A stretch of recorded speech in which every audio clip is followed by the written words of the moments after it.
Waalaikumsalam warahmatullahi wabarakatuh. Salam sejahtera untuk kita semua kepada yang terhormat Bapak Didin Ahmadin selaku Guru Bahasa Indonesia serta teman-teman sejawat kelas S2.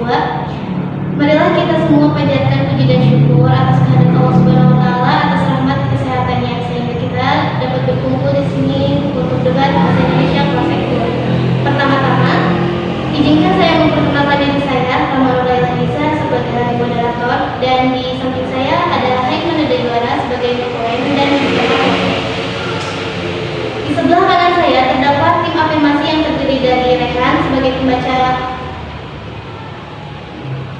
pembicara satu, dan ada Esi sebagai pembicara dua, serta Meli pembicara tiga.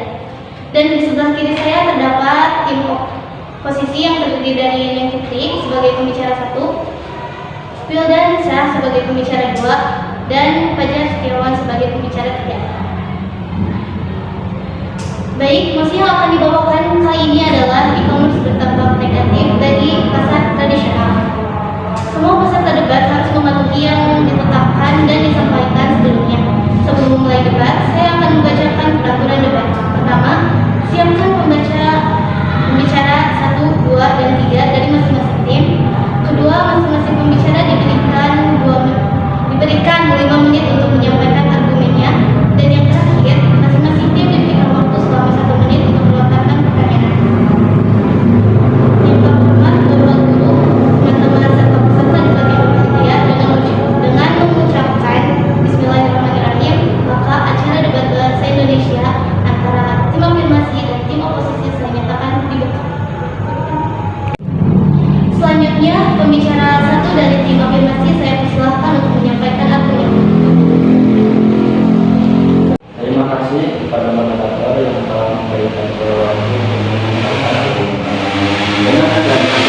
Dengan membuat para konsumen lebih menjadi pasar online karena konsumen mendapatkan pilihan yang lebih besar.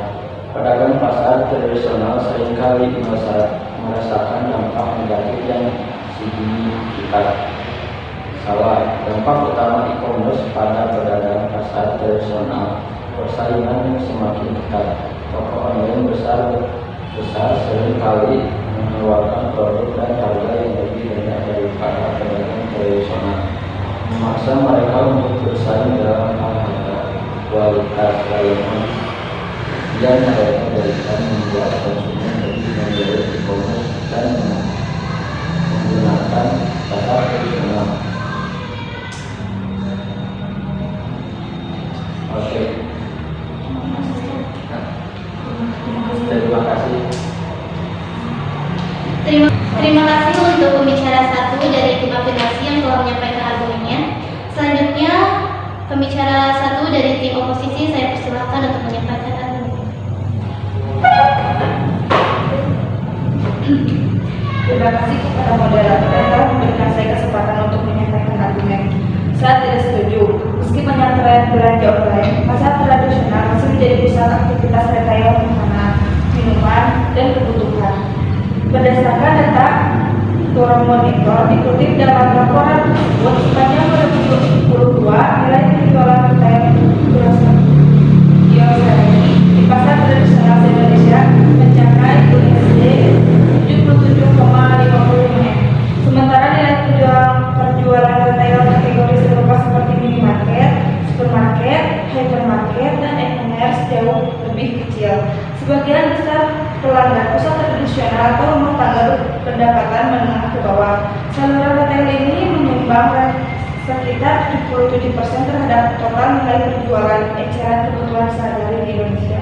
Kata USDA dalam laporannya, menurut USDA, kekuatan utama pasar tradisional terletak pada sebarannya yang lebih luas, serta harga produknya yang lebih murah dibandingkan toko retail modern.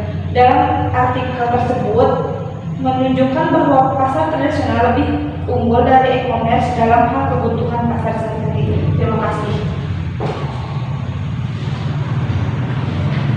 Baik, untuk pembicara dua dari tim afirmasi saya persilahkan untuk menyampaikan argumen. Terima kasih kepada moderator yang telah memberikan kesempatan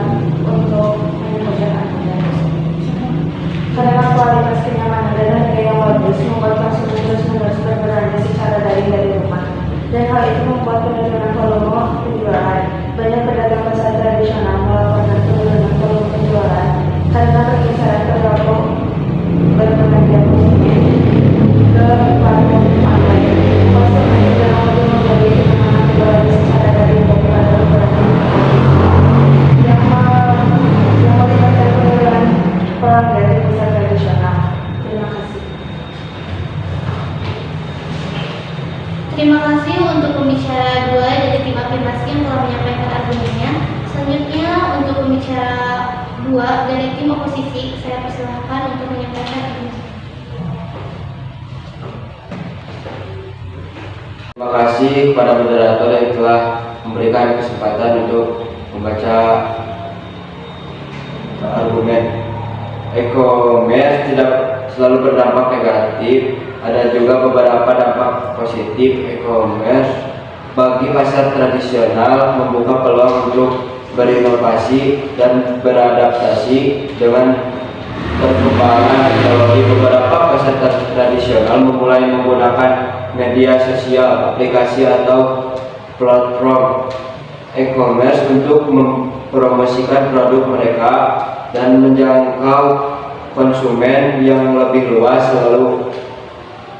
Selain itu, e-commerce juga membantu pasar tradisional dalam hal distribusi, logistik, dan pembayaran. Terima kasih.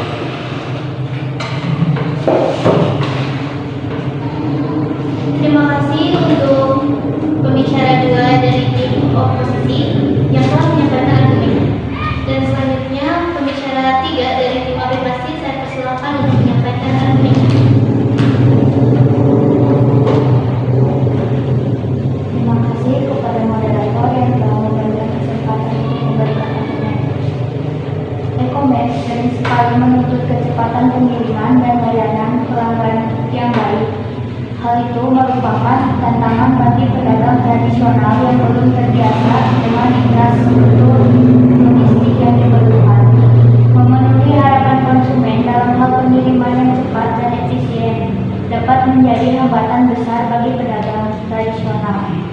Selain tantangan logistik dan pengiriman, para pedagang tradisional juga harus bersaing dalam hal promosi untuk bersaing dalam pasar e-commerce yang ramai. Pedagang pasar tradisional seringkali harus menginvestasikan lebih banyak uang dalam promosi dan pemasaran online, biaya iklan digital, optimisasi SEO dan strategi pemasaran lainnya dapat menguras sumber daya keuangan yang terbatas. Pasar tradisional seringkali menjadi bayaran penting dari identitas budaya dan sosial suatu komunitas. Pertumbuhan e-commerce dapat mengancam eksistensi pasar tradisional, mengurangi kekhasan dalam ekosistem belanja lokal. Terima kasih.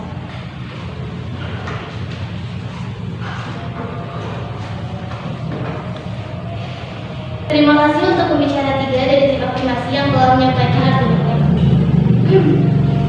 Selanjutnya, untuk pembicara 3 dari tim oposisi, saya persilakan menyampaikan argumen.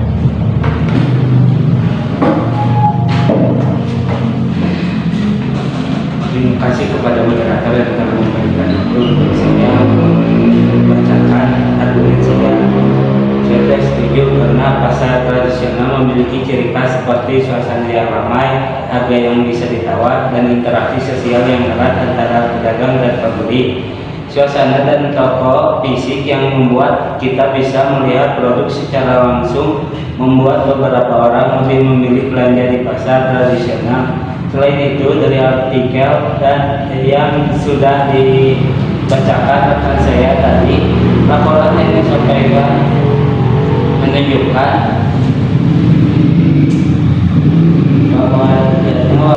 bahwa walaupun e-commerce unggul dalam pembelian beberapa jenis produk, namun dalam hal pangan dan kebutuhan sehari-hari, orang-orang lebih memilih belanja secara langsung dan membuat pasar tradisional unggul, dan hal itu membuat pasar tradisional memiliki keuntungan. Terima kasih.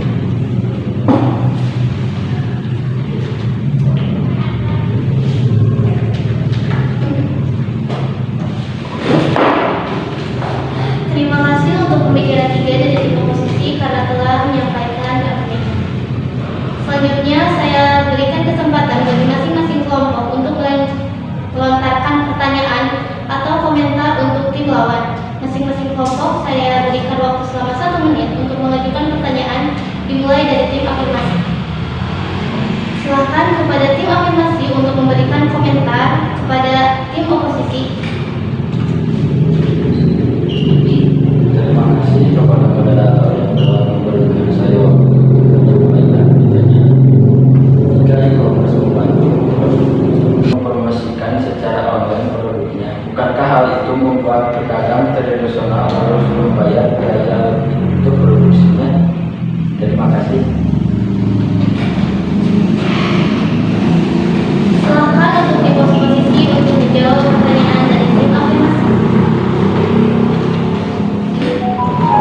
Terima kasih kepada moderator yang telah memberikan kesempatan untuk saya menjawab pertanyaan dari tim afirmasi.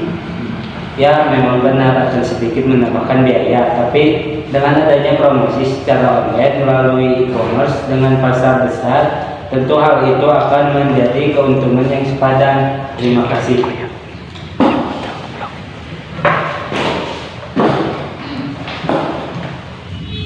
Apakah dari kedua tim ada tanggapan atau pertanyaan lain yang akan diberikan? Baik, karena tidak ada pertanyaan lagi dari kedua tim, saya akan mengakhiri sesi untuk memberikan tanggapan dan pertanyaan kepada lawan. Sekarang akan saya persilahkan kepada kedua tim untuk menyampaikan kesimpulan dari argumennya yang telah disampaikan. Pertama, saya akan mempersilahkan tim afirmasi untuk menyampaikan kesimpulannya.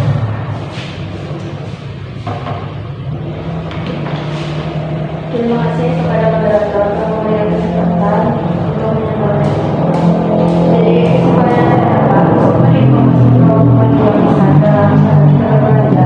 Dalam penelitian dalam tradisional dan sederhana.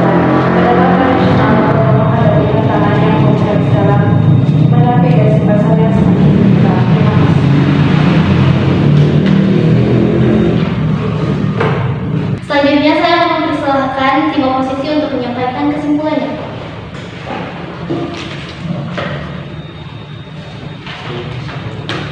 Terima kasih kepada moderator yang telah memberikan kesempatan untuk membacakan kesimpulan. Dampak e-commerce tidak selalu buruk bagi pasar tradisional. Jika ada kerjasama, sebenarnya pasar tradisional tidak akan merugi. E-commerce dapat membantu pasar tradisional dalam hal promosi online, distribusi logistik, dan pembayaran.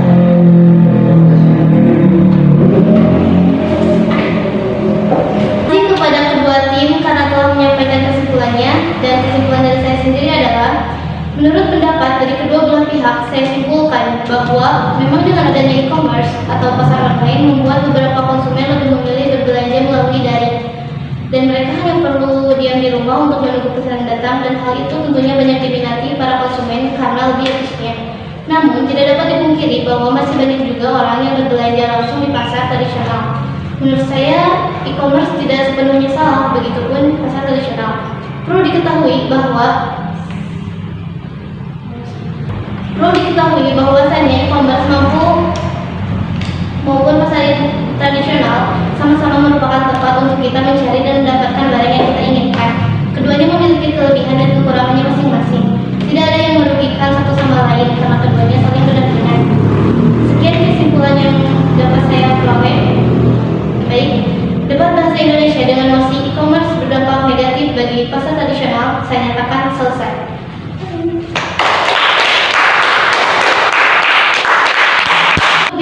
Guru pembimbing serta peserta debat yang saya hormati, hadirin yang berbahagia, debat telah berakhir. Saya berterima kasih atas perhatian Anda dengan mengucapkan Alhamdulillah, debat kali ini saya. What you looking for? It's me, the old me. It's a style.